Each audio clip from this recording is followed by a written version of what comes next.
পাওয়ার, ইমানের কত পাওয়ার। বাদশার সামনে দাঁড়ায় বলেন, একে একে একে একে সব সাহাবীদেরকে যদি তোরা হত্যা করস, এরপর ইমান ছাড়ব না। এবার বাদশার বড় রাগ উঠছে। বাদশাহ অর্ডার দিল, এই আমার বাহিনীরা, এই আব্দুল্লাহরে তোমরা ধরো, দইরা তারে তেলের মধ্যে ফালাও। আব্দুল্লাহরে আবার মারার জন্য পাগল পাগল হয়ে গেল বাদশাহ। এই আব্দুল্লাহরে তার বাহিনীরা তারে গ্রেফতার করছে, তার বাহিনীরা তারে ধরছে। ধরার পরে আব্দুল্লাহ বিন হুযাফারে দইরা ওই তেলের ডেকচির কাছে নেওয়ার পরে আব্দুল্লাহ বিন হুযাফা তেলের সামনে দাঁড়াইয়া চোখের পানিগুলো ছেড়ে দিয়া কান্না শুরু করছে।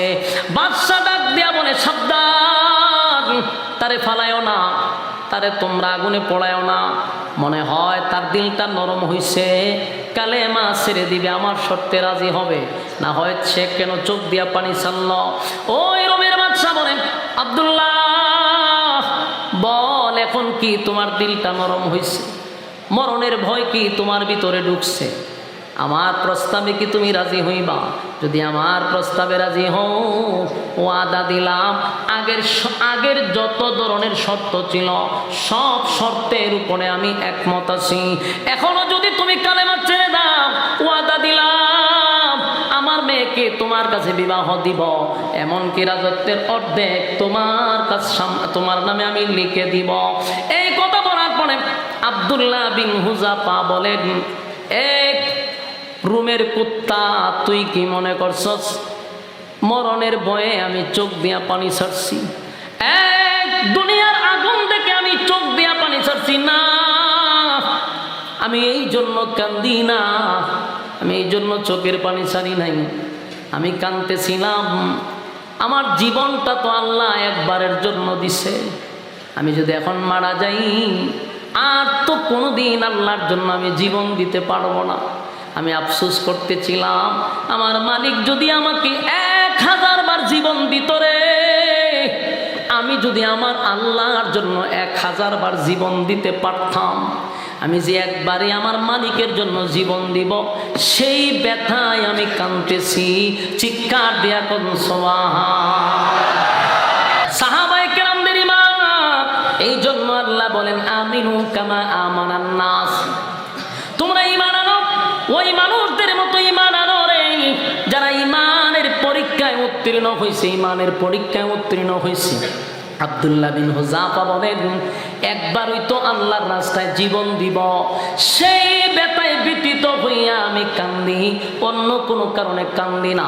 বা শ্বাস সহ্য হয়ে গেছে, আমি কারে আনলাম পরীক্ষা নেওয়ার জন্য?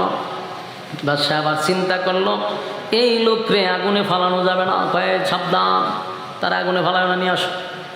এবার বাদশা চিন্তা করলো, আমি যদি এখন তারে আগুনে ফোড়ায়া দেই, তাহলে সে জিতবে, আমি হারব। কতক্ষণ ঠিক? সে জিতে যাবে, আমি হেরে যাব।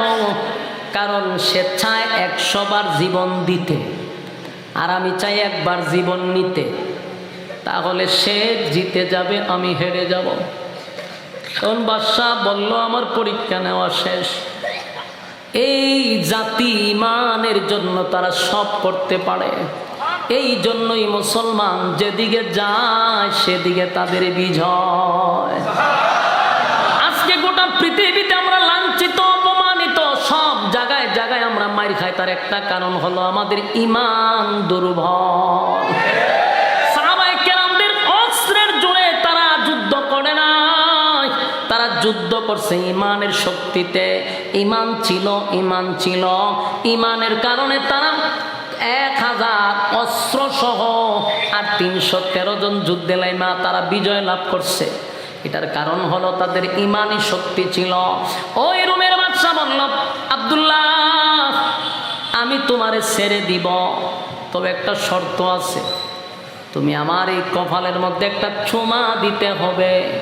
তুমি যদি আমার কপালে চুমা দাও, তাহলে তুমি সহ তোমার সাথীদেরকে আমি ছেড়ে দিব। আব্দুল্লাহ বিন হুযাফা চিন্তা করল, একটা চুমার ব্যাপারে যদি, একটা চুমার কারণে যদি আমার এই নবীর এতগুলা সাহাবীদের জীবন বেঁচে যায়, তাহলে না একটা চুমা দিলাম এর কপালে। যদিও সে একটা কাফের বেঈমান, তার কপালে চুমা দেওয়া এটা মুসলমানের গায়রতে লাগে। পরীক্ষার জন্য প্রস্তুতি নেন। আর আল্লাহ বলেন আমিনু কামা আমানান নাস, তোমরা ঈমান আনো ওই মানুষদের মতো, কারণ তোমাদের উপরে ঈমানি পরীক্ষা হবে। বলুন কি হবে? পরীক্ষায় উত্তীর্ণ হতে হবে। রোম রাজ্য শুনছেন, রোম সম্রাট নাম শুনছেন না? ওই রোম যে সময় পরিচালনা করত, এটার আয়তন ছিল ভারত মহাদেশের চেয়ে বড়। কথা বুঝতেছেন? রোমের বাদশা তখন সুপার পাওয়ার ছিল। হযরত খলিফাতুল মুসলিমিন হযরত উমরের শাসন আমলে একটা দল রাসূল পাঠাইছে এক জায়গায়। তো ওখানকার সেনাপতি যে আমির বানায় পাঠাইছে, একজন সাহাবীকে পাঠাইছে, আব্দুল্লাহ বিন হুযাইফা নামক একজন সাহাবীরে পাঠাইছে নেতৃত্ব দিয়া। তো রোম বাদশাহ খবর পাইছে মুসলমানরা যুদ্ধ করার জন্য আসতেছে। তো রোম রাজ্যের যে বাদশাহ সে বলল, মুসলমানদেরকে তোরা জীবিত অবস্থায় আমার কাছে নিয়ে আসবি, আমি মুসলমানদের ঈমানের পরীক্ষা করব। বলেন কি করব? ঈমানের পরীক্ষা করব। রোমের বাদশাহ সে বলতেছে, আমি মুসলমানদের ঈমানের পরীক্ষা করব, তোরা জীবিত অবস্থা আমার কাছে নিয়ে আসবি। তো রোমের বাদশার সেনাবাহিনীরা মুসলমানদের সঙ্গে যেভাবেই হোক এদেরকে জীবিত অবস্থায় গ্রেপ্তার করছে। গ্রেপ্তার করে বাদশার কাছে নিয়ে আসছে, জেলে বন্দি করছে। তো বাদশাহ একদিন আসছে, এসে বলল, মুসলমানদেরকে তোমরা বন্দি করছো, তাদেরকে আমার কাছে নিয়ে আসো। তো বাদশার সামনে এদেরকে উপস্থাপন করছে। তো বাদশাহ বলল, তোমাদের মধ্যে নেতাকে, মানে তোমাদের মধ্যে লিডারকে? আব্দুল্লাহ বিন হুযাফা বললেন যে আমি। বলল, মাশাআল্লাহ, সামনে আসো। বেচারার বাসায় বেটা বেচারা বলছে কি যে, মা তোমার তো দেহ খুব সুন্দর, সুঠাম দেহের অধিকারী, চেহারা সুন্দর, বুদ্ধিমান, বিচক্ষণ, তোমার মতো একজন যুবক, নওজোয়ান টাটকা যুবক এই গ্রুপের লিডার, এটা তো আমার কাছে হাস্যকর মনে হইতেছে। মানে মুসলমানদেরকে টিটকারি মস্কারি করতেছে যে তোমার মতো এরকম সুন্দর সুদর্শন একটা পুরুষ এই দলের লিডার। তো বলতেছে, ঠিক আছে, তোমার দেখে আমার খুব ভালো লাগছে, তোমার বডি, তোমার চেহারা, তোমার বুদ্ধি সব ভালো লাগছে। আমার মনটা চাইতেছে তোমার সাথে একটা সম্পর্ক করি। কথা মনে রাখেন, কে বলতেছে? রোমের বাদশা, তৎকালীন সময়ের সবচেয়ে সুপার পাওয়ার। বলতেছে, তোমার সাথে মন চাইতেছে একটু সম্পর্ক করি, কিন্তু মাঝখানে বাধা হইল, তুমি হইলা ইমানদার আর আমি হইলাম বেঈমান। বলতে, তুমি মুসলিম, আমি অমুসলিম, দুইজনের মাঝখানে তার সম্পর্ক হয় না। তবে তুমি যদি আমার শর্তে রাজি হও, তাহলে ওয়াদা দিলাম, তোমার সাথে যারা গ্রেপ্তার হয়েছে সবাইকে আমি জেল থেকে বাইর করে দিব, তোমারও আমি ছেড়ে দিব। তবে তোমার একটা সুসংবাদ আছে। বলে, কি? বলে, তোমার দেহ সুন্দর, বডি সুন্দর, চেহারা সুন্দর, বুদ্ধি, সর্বদিক দিয়ে তুমি অলরাউন্ডার, তুমি আমার হাতে হাত মিলাইতে পারো। কথা বুঝতেছেন? মূলত বাদশার উদ্দেশ্য কি? কথা হয় না, ঈমানের পরীক্ষা নেওয়া। আমিনু কামা আমানান নাস। আর আল্লাহ কি কইছে? তোমরা ঈমান আনো ওই মানুষদের মতো। ওই মানুষ কারা? সাহাবায়ে কেরাম। আমিনু কামা আমানান নাস, ঈমান আনো ওই মানুষদের মতো। তাই সাহাবায়ে কেরামদের ঈমানি পরীক্ষা রোম বাদশা নিতেছে। তোমার চেহারা সুন্দর, বডি সুন্দর, তোমার বুদ্ধি বালা, আব্দুল্লাহ, তুমি যদি ঈমানটা ছেড়ে দাও, তাহলে আমি ওয়াদা দিলাম তোমার সাথীদেরকে জেল থেকে বের করে দেব, আর তোমারে সসম্মানে বিদায় দিব। আরো কিছু অফার আছে। অফার হইল, আমার একটা মেয়ে আছে, আমার একমাত্র কন্যা, আমি হইলাম রোম রাজ্যের বাদশা, আমার একটা মেয়ে আছে, মেয়েও একটা, ওই কোনো ছেলে নাই। মেয়েটারে তোমার সাথে বিবাহ দিব, আর বিবাহের সময় আমার এই গোটা রাজত্বের অর্ধেক তোমার নামে লিখে দিব। কথা বুঝতেছেন? আমরার মতো এই ধরনের ইমানদাররে যদি ডক্টর ইউনুস নিয়া খালি কইতো যে ইমান ছাইরা দেন, গুলশান একটা বাড়ি দিলাম মনে, আমরা বললাম বলে আগে বাড়িটা লই ভরে আবার ইমান আনুন নেই। কথা ঠিক নেই? একমত খারাই নিত, অসুবিধা কি? তখন ছেড়ে দিছে, আবার তো ইমান আনতেই আছে। আমরা হলো এই জাতের ইমান। আব্দুল্লাহ বিন হুযাফা রোম রাজ্যের বাদশাকে বলে, রোমের কুত্তা, তুই কি তোর রাজত্বের বিনিময়ে, তোর মেয়ের বিনিময়ে আমার কাছ থেকে ইমান কিনতে চাস? তুই কি তোর মনে করছেন তোর কাছে ইমান বিক্রি করব? খুব বাজে ভাষায় কইছে, তুই রোমের কুত্তার কাছে কি আমার ইমান বিক্রি করব? আমার মেজাজটা কম। একজন বাদশার সামনে কথা কইলে বাদশার মেজাজ খারাপ হইব নি? বাদশার মাইন্ডে খুব লাগছে। মাইন্ড বাদশাহ এখান থেকে আস্তে করে উঠে গেছে, উঠটা অন্দরমহলে চলে গেছে। গিয়া কয় তার কত বড় সাহস, আমি রোমের বাদশার সামনে সে আমাকে এরকম আমার প্রজাদের সামনে আমার এসে এত বাজে ভাষায় কথা বলছে, তার ইমান কত শক্তিশালী এটা আমি দেখে নিব।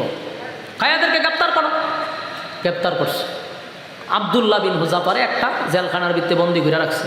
বলছে কোনো খাবার দিবা না, কোনো পানি দিবা না। কথা বুঝতেছে? আব্দুল্লাহ বিন হুযাফা নবীজির সাহাবী, ওই বাদশাহ ওনাকে বন্দি করলো জেলখানার ভিতরে। বন্দি করিয়া অর্ডার দিছে, সাবধান, খাবার দিবি না, পানিও দিবি না। দেখি তার ইমানের কতটুক, তার ইমান শক্তিশালী আমি এটা দেখে নিব। আবার ডাক্তার লাগাইছে। ডাক্তাররা বলছে, ডাক্তার চেক করবেন, একেবারে মইরা যায় এমন অবস্থা আমরা জানাবেন।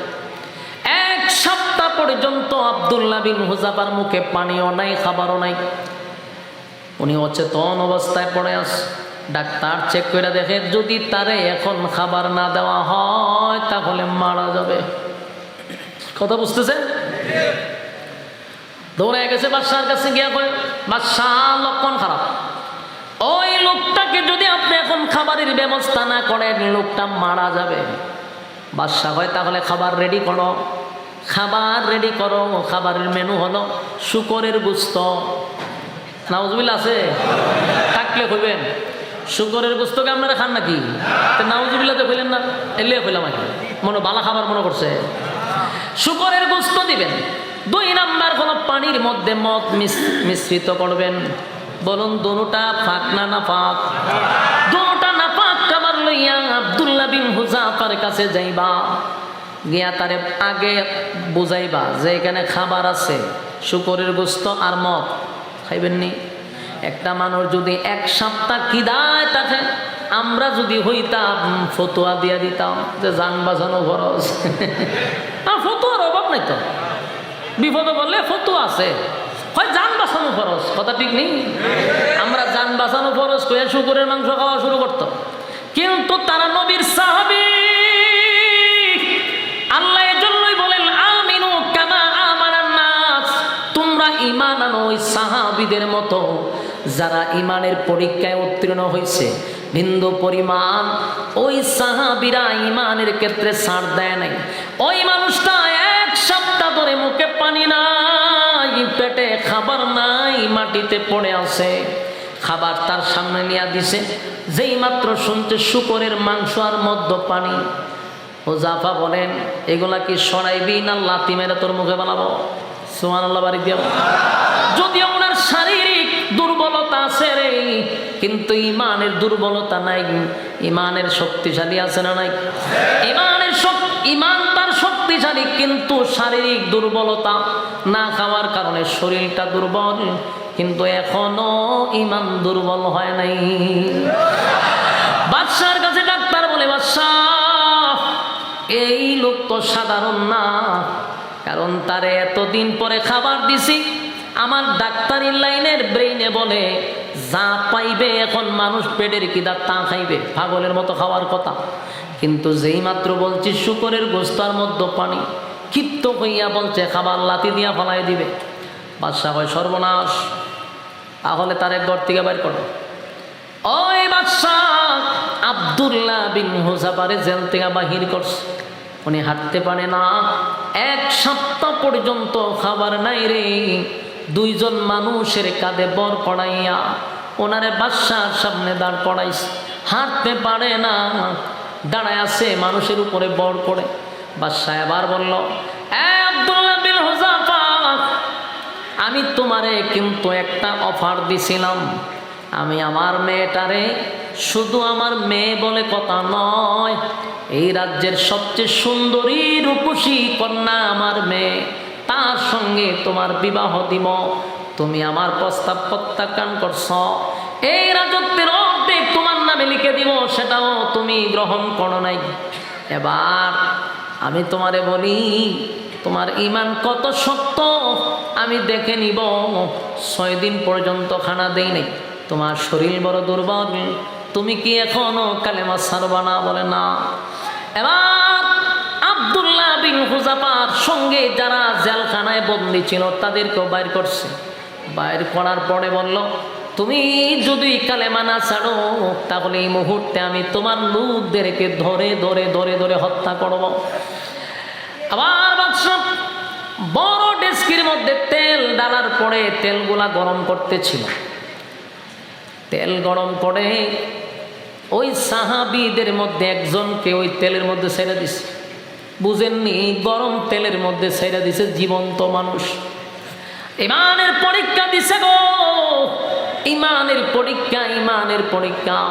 এই জন্য আল্লাহ বলেন, আমিনু কামা আমানান নাস, ঈমান আনো ওই মানুষদের মতো, তারাও ঈমানের পরীক্ষা দিছে। আমরাও ঈমানদার দাবি করি নিজেরে, বেশ কম আছে না নাই? আমরাও নিজের ঈমানদার দাবি করি, আমরাও নিজের ঈমানদার দাবি করি। কিন্তু সাহাবায়ে কেরাম ঈমানের জন্য গরম তৈলের মধ্যে জাপ দিছে, জীবন দিয়া দিছে, ঈমান দেয় না। 2 জনকে যখন আব্দুল্লাহ বিন হুযাফার সামনে আগুনে ফালায়া দিল, 2 জনকে হত্যা করলো। এরপরে রোমের বাদশা বলল, এ আব্দুল্লাহ, একে একে তোমার সব সাথীরে আমি আগুনে জ্বালায়া দিব, পোড়ায়া দিব, তুমি শুধু ঈমানটা ছেড়ে দাও। আব্দুল্লাহ বিন হুযাফা বাদশার দিকে তাকায়া বলেন, এই জাহেল রুমের কুত্তা, আমার সাথী কেন? আমার সব সাথীরে আগুনে জ্বালাইয়া আমারও জ্বালায়া দে, কিন্তু তোর মতো কুকুরের কাছে আমি ঈমান বিক্রি করব না। একটা জবান বন্ধ রাখবেন, আল্লাহু আকবার। আরো জোরে কোন আল্লাহু আকবার। এই ঈমানের আওয়াজ দিয়া বলেন আল্লাহু আকবার। সাহাবায়ে কেরামদের ঈমানের কত পাওয়ার গো, ঈমানের কত পাওয়ার, ঈমানের কত পাওয়ার, ঈমানের কত পাওয়ার। বাদশার সামনে দাঁড়ায়া বলেন, একে একে একে একে সব সাহাবীদেরকে যদি তোরা হত্যা করস, এরপর ঈমান ছাড়বো না। এবার বাদশার বড় রাগ উঠছে। বাদশা অর্ডার দিল, এই আমার বাহিনীরা, এই আব্দুল্লাহরে তোমরা ধরো, দইরা তারে তেলের মধ্যে ফালাও। আব্দুল্লাহরে এবার মারার জন্য পাগল পাগল হয়ে গেল বাদশা। এই আব্দুল্লাহরে তার বাহিনীরা তারে গ্রেফতার করছে, তার বাহিনীরা তারে ধরছে। ধরার পরে আব্দুল্লাহ বিন হুযাফারে দইরা ওই তেলের ডেকচির কাছে নেওয়ার পরে আব্দুল্লাহ বিন হুযাফা তেলের সামনে দাঁড়াইয়া চোখের পানিগুলো ছেড়ে দিয়া কান্না শুরু করছে। বাদশা ডাক দিয়া বলে, সাবধান, তারে ফালায়ও না, তারে তোমরা আগুনে পোড়ায়ও না। মনে হয় তার দিলটা নরম হইছে, কালেমা ছেড়ে দিবে, আমার শর্তে রাজি হবে। না হয় সে কেন চোখ দিয়া পানি ছাড়ল? ওই রোমের বাদশা বলেন, আব্দুল্লাহ বল, এখন কি তোমার দিলটা নরম হইছে? মরণের ভয় কি তোমার ভিতরে ঢুকছে? আমার প্রস্তাবে কি তুমি রাজি হইবা? যদি আমার প্রস্তাবে রাজি হও, ওয়াদা দিলাম আগের যত ধরনের শর্ত ছিল সব শর্তের উপরে আমি একমত আছি। এখনো যদি তুমি কালেমা ছেড়ে দাও, ওয়াদা দিলাম আমার মেয়েকে তোমার কাছে বিবাহ দিব, এমনকি রাজত্বের অর্ধেক তোমার কাছে তোমার নামে আমি লিখে দিব। এই কথা বলার পরে আব্দুল্লাহ বিন হুযাফা বলেন, এক রুমের কুত্তা, তুই কি মনে করছস মরণের ভয়ে আমি চোখ দিয়া পানি ছাড়ছি? এক দুনিয়ার আগুন দেখে আমি চোখ দিয়া পানি ছাড়ছি না, আমি এই জন্য কান্দি না, আমি এই জন্য চোখের পানি ছাড়ি নাই।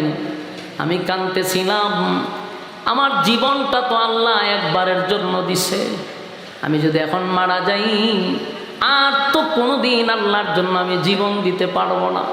আমি আফসোস করতেছিলাম, আমার মালিক যদি আমাকে 1000 বার জীবন দিত রে, আমি যদি আমার আল্লাহর জন্য 1000 বার জীবন দিতে পারতাম, আমি যে একবারে আমার মালিকের জন্য জীবন দিব, সেই ব্যথায় আমি কাঁদতেছি। চিৎকার দেয়া কোন সুবহান। ইমানের পাওয়ার।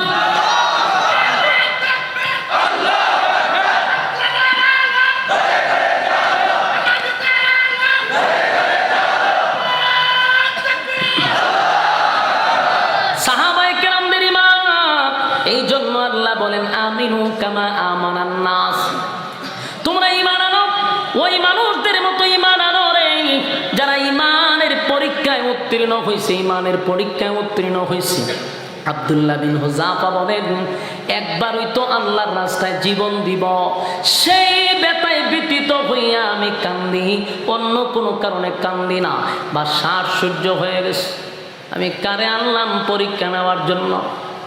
বাদশাহ আবার চিন্তা করলো, এই লোকরে আগুনে ফালানো যাবে না, কয়ে সাবধান, তার আগুনে ফালানো নিয়ে আসো। এবার বাদশাহ চিন্তা করলো, আমি যদি এখন তারে আগুনে ফোড়ায়া দেই তাহলে সে জিতবে, আমি হারব। কতক্ষণ ঠিক? সে জিতে যাবে, আমি হেরে যাব। কারণ সে চায় 100 বার জীবন দিতে, আর আমি চাই একবার জীবন নিতে। তাহলে সে জিতে যাবে, আমি হেরে যাব। তখন বাদশাহ বলল, আমার পরীক্ষা নেওয়া শেষ। এই জাতি ঈমানের জন্য তারা সব করতে পারে, এই জন্যই মুসলমান যেদিকে যায় সেদিকে তাদের বিজয়। আজকে গোটা পৃথিবীতে আমরা লাঞ্ছিত, অপমানিত, সব জায়গায় জায়গায় আমরা মার খাই, তার একটা কারণ হলো আমাদের ঈমান দুর্বল। সাহাবায়ে কেরামদের অস্ত্রের জোরে তারা যুদ্ধ করে না, তারা যুদ্ধ করছে ঈমানের শক্তিতে। ঈমান ছিল, ঈমান ছিল, ঈমানের কারণে তারা 1000 অস্ত্র সহ আর 313 জন যুদ্ধে লাইমা তারা বিজয় লাভ করছে। এটার কারণ হলো তাদের ঈমানি শক্তি ছিল। ওই রোমের বাদশা বলল, আব্দুল্লাহ আমি তোমারে ছেড়ে দিব, তবে একটা শর্ত আছে, তুমি আমার এই কপালের মধ্যে একটা চুমা দিতে হবে। তুমি যদি আমার কপালে চুমা দাও তাহলে তুমি সহ তোমার সাথীদেরকে আমি ছেড়ে দিব। আব্দুল্লাহ বিন হুযাফা চিন্তা করলো, একটা চুমার ব্যাপারে যদি, একটা চুমার কারণে যদি আমার এই নবীর এতগুলা সাহাবীদের জীবন বেঁচে যায়, তাহলে না একটা চুমা দিলাম এর কপালে। যদিও সে একটা কাফের বেঈমান, তার কপালে চুমা দেওয়া এটা মুসলমানের গায়রতে লাগে, কিন্তু যদি একটা চুমার বিনিময়ে এতগুলা সাহাবীর জীবন বেঁচে যায়, তাহলে না হয় আমি চুমা দিলাম। আব্দুল্লাহ বিন হুযাফা ওই বেঈমানের কপালে চুমা দিল, এর বিনিময়ে বাদশাহ সব সাহাবীদেরকে নিরাপদে ছেড়ে দিচ্ছে। চুমা দেওয়ার কারণে বাদশাহ লজ্জা পায়, যখন কি শর্ত দিয়ে ছাড়বো, কোনো শর্ত তো পাইতেছে না। এই জন্য শেষে ভাই সহজ একটা, তোমার চুমা দিয়ে কপালো, আমি ছেড়ে দিলাম। আমার যুবক ভাইরা, মূল কথা হলো আল্লাহ বলেন আমিনু কামা আমানান নাস, তোমরা ঈমান আনো ওই মানুষদের মতো। ওই মানুষটা ঈমানের পরীক্ষা দেয়া, ঈমানের পরীক্ষা দেয়া তারা উত্তীর্ণ হয়েছে। তাই যুবক ভাইরা রে, আমরা আজকে যে সমাজে বসবাস করতেছি, রাসূল আজ থেকে 1500 বছর আগে বলছে এমন একটা যুগ আসবে, হাতের তালুর মধ্যে জ্বলন্ত কয়লা রাখা যেমন কঠিন, ওই জামানায় ঈমান রাখা এর থেকে বেশি কঠিন। এটাই এই জামানা, 2025 সালের কথা বলতেছি। এখন ঈমান ধইরা রাখা বড় কঠিন। তাই আমি শুরুতেই বলছি, আল্লাহ 2টা শর্তের বিনিময়ে আমাদেরকে জান্নাতুল ফিরদাউস দিবে। 1 নাম্বার শর্ত হলো, কথা হয় না, 1 নাম্বার শর্ত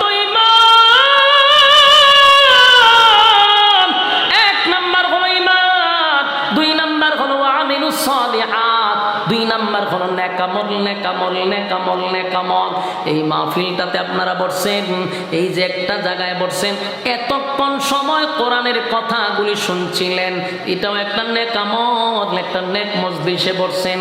যতবার আয়াতগুলি শুনছিলেন, প্রতিটা হরফে হরফে 10টা করে নেকি আল্লাহ আপনাদের আমল নামায় ঢুকায়া দিছে। আর যুবক ভাইয়েরা, তাই মালিকের দরবারে শুকরিয়া আদায় করেন যে আমরা ঈমান নিয়ে যদি কবরে যাইতে পারি। 2 নাম্বার হলো নেকামল, নেকামল, নেকামল, নেকামল। দুনিয়াতে টাকা ছাড়া কোনো দাম নাই, পরকালে নেকামল ছাড়া কোনো দাম নাই। আল্লাহ বলে বান্দা অনর্থক বানাই না। আপা হাসিবতুম আন্নামা খালাকনাকুম আবাসা ওয়া আন্নাকুম ইলাইনা লা তুরজাউন। বানাইছি শুধুমাত্র কেবলমাত্র অনর্থক না। আবাস শব্দ দিয়ে আল্লাহ বলেন কখনো না, অনর্থক বানাই নাই। কেন বানাইলাম? ওয়ামা খালাকতুল জিন্না ওয়াল ইনসা ইল্লা লিয়াবুদুন। মানব দানব বানাইছি শুধুমাত্র কেবলমাত্র গোলামির জন্য, গোলামির জন্য। বলুন আমরা গোলামি করব কার? আমরা গোলামি করব আল্লাহর। আমরা ঈমান আনবো এক আল্লাহর উপরে, যার কোনো শরীক নাই, যার কোনো ইলাহ নাই, যার কোনো সাথী নাই, যার কোনো সঙ্গী নাই, যিনি জন্ম দেয় না, জন্ম নেয় না, যার সমকক্ষ আর কেউ নেই। ঠিক কিনা? ঈমান আনবো ওই মালিকের উপরে যিনি একক অদ্বিতীয়। আল্লাহ বলেন লাম ইয়ালিদ ওয়া লাম ইউলাদ, আমি জন্ম দেই নাই, জন্ম দেই নাই। ওয়া লাম ইয়াকুল লাহু কুফুয়ান আহাদ, আমার সমকক্ষ কেউ নাই। বলুন আল্লাহর সমকক্ষ কেউ আছে? আমার মালিক ঘুমায় না, আমার মালিকের ঘুম নাই, আমার মালিকের তন্দ্রা নাই। আল্লাহ বলেন লা তাখুযুহু সিনাতুন ওয়া লা